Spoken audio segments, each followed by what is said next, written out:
اے خدا، بادشاہ کو اپنے احکام اور شہزادے کو اپنی صداقت عطا فرما۔ وہ صداقت سے تیرے لوگوں کی اور انصاف سے تیرے غریبوں کی عدالت کرے گا۔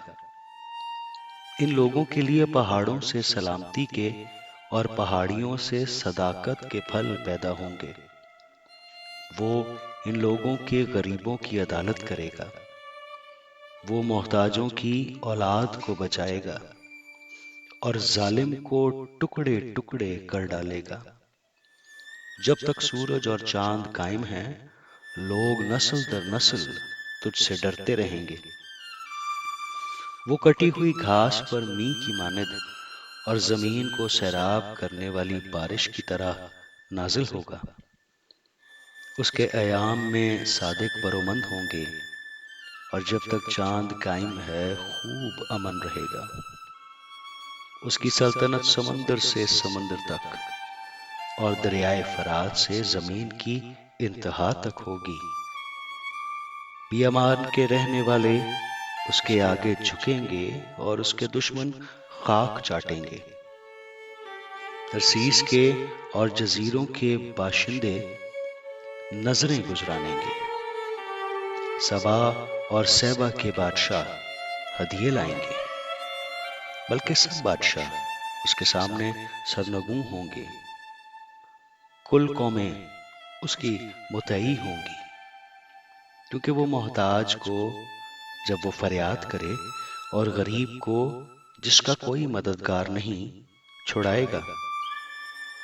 وہ غریب اور محتاج پر ترس کھائے گا اور محتاجوں کی جان کو بچائے گا۔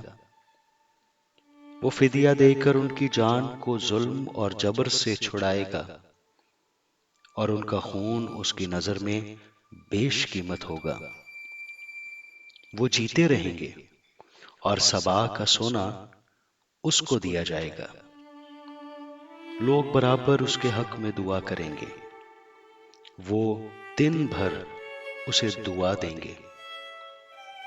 زمین میں پہاڑوں کی چوٹیوں پر اناج کی افراط ہوگی۔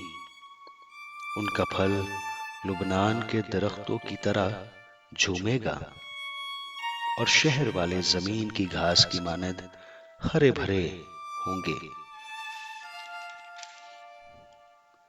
اس کا نام ہمیشہ قائم رہے گا۔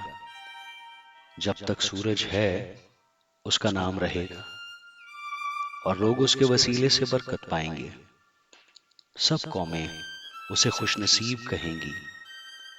خداوند خدا، اسرائیل کا خدا مبارک ہو۔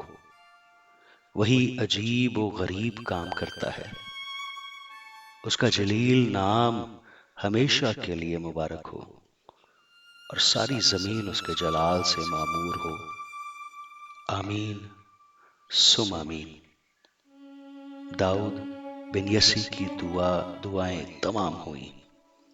آمین۔